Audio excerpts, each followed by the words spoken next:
বাংলাদেশের ক্রিকেটের যখন সবচাইতে খারাপ দিন চলতেছে কিংবা সবচাইতে একটা বিপর্যয়ের দিন চলতেছে বাংলাদেশের ক্রিকেটের ঠিক তখনই যেন ফুটবল এদেশের ক্রীড়াপ্রেমীদের মনে আলোড়ন সৃষ্টি করতেছে। বাংলাদেশের ফুটবলের ইতিহাসে এই মুহূর্তে সবচাইতে সেরা সেরা স্পোর্টসম্যানগুলো এই মুহূর্তে অন্তর্ভুক্ত হচ্ছে বাংলাদেশের স্কোয়াডে।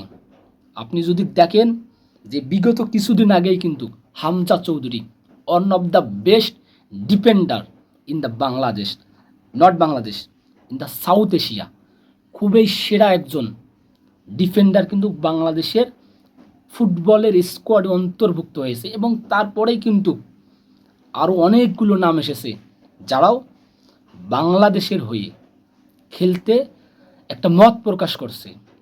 আপনাকে যে কথা বলতেছি যে ফাহমিদুল, সমুদ্রের মতো বড় বড় স্ট্রাইকাররা কিন্তু যাদের অভিজ্ঞতা আছে বিভিন্ন ধরনের ইউরোপিয়ান লিগে খেলার, সেই সকল প্লেয়ার যখন বাংলাদেশের ফুটবলে আসতেছে, বাংলাদেশের ফুটবলটা কোন জায়গায় যাইতেছে একবার চিন্তা করুন। এবং আপকামিং যে ম্যাচটা সিঙ্গাপুর বনাম বাংলাদেশের, সেই ম্যাচের কিন্তু সকল ধরনের টিকিট বঙ্গবন্ধু ন্যাশনাল স্টেডিয়ামে খেলা হবে, প্রায় 18 থেকে 20,000 টিকিট আছে আমার জানা মতো। সব টিকিট কিন্তু সোল্ড আউট হয়ে গেছে, অর্থাৎ একটি টিকিটও কিন্তু আর নাই। এত পরিমাণ দর্শক বাংলাদেশের ক্রিকেট থেকে মুখ ফিরিয়ে বাংলাদেশের ফুটবলের দিকে অভিমুখী হইতেছে। তারা ফুটবলকে জানান দিতেছে যে এই দেশের মানুষের আবেগময় একটা স্পোর্টস, সেটা হচ্ছে ফুটবল। এই ফুটবলটা কিন্তু হারিয়ে গিয়েছিল এই সালাউদ্দিন আহমেদের মতো মানুষদের হাতে। সে যখন এসেছিল একটা বাফুফের একটা ক্ষমতাধর যে পরিচালক ছিল এই সালাউদ্দিন, তাদের হাতে কিন্তু বাংলাদেশের ফুটবলটা একসময় হারিয়ে গেছিলো। তারপর থেকে যখন একটা প্রত্যাবর্তন হলো, একটা নতুন বাংলাদেশ এলো 5 আগস্টের পর, ঠিক তারপর থেকে কিন্তু বাংলাদেশের ফুটবল তার কারিশমা, ফুটবলের জাদু। এবং আমরা কিন্তু একটা ম্যাচ দেখছি ভারত এবং বাংলাদেশ, নতুন বাংলাদেশ উদয় হবার পর কিন্তু, এবং সেই ম্যাচে কিন্তু হামজা চৌধুরী তার নেতৃত্ব দিয়েছিলেন। সে কিন্তু যেভাবে প্রতিপক্ষকে ডমিনেন্স করছিলেন, যেভাবে তিনি অ্যাগ্রেসিভ মোডে খেলছিলেন, সেখানে কিন্তু আমরা ড্র হই সম্ভবত 1-1 গোলে, আমার ঠিক মনে পড়তেছে না, 1-1 গোলে ড্র হই। যেভাবে তিনি খেলেছিলেন ওই ম্যাচটা দেখার মতো। এবং আমরা কিন্তু শুরুতেই অনেকগুলো চান্স পেয়েছি, কিন্তু আমরা গোল করতে পারিনি বা ফিনিশার আমাদের ভালো ছিল না।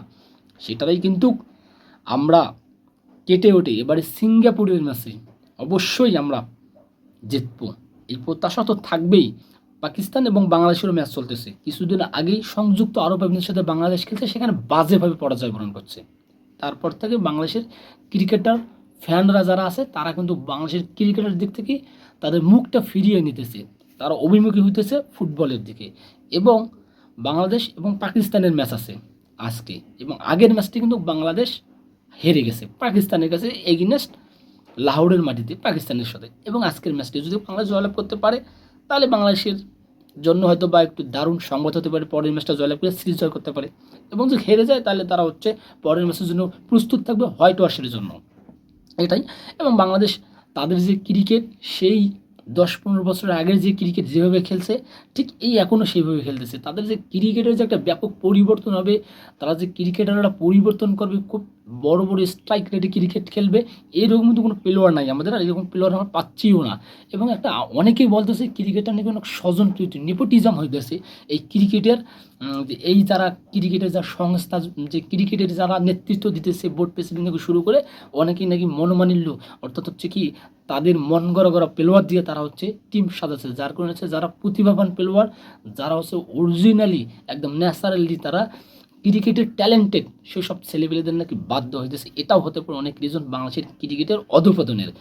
সব কিছু মিলিয়ে আমি একটাই বলতে চাই যে বাংলাদেশ ক্রিকেট হোক ফুটবল হোক, আমরা যেখানেই আমাদের এই খেলি না কেন, আমরা আমাদের সর্বোচ্চ পারফর্মটা দেওয়ার চেষ্টা করব। এবং বাংলাদেশের ফুটবলের জন্য শুভকামনা। এবং এই ফুটবলাররা বাংলাদেশকে এক সময়, আমরা যে ফুটবলে আর্জেন্টিনাকে ব্রাজিলকে সাপোর্ট করি, তাদের নিয়ে আমরা যে নিজেদের মধ্যে কামড়া কামড়া করি, সেই দিন যাতে শেষ হয় এবং বাংলাদেশ যাতে খুব শীঘ্রই ওই ফুটবলের মঞ্চে গিয়ে লাল সবুজের পতাকা উঠাতে পারে, এটাই কিন্তু আমরা দেখার অপেক্ষায় রইলাম সেই হামজা চৌধুরীর কাছ থেকে।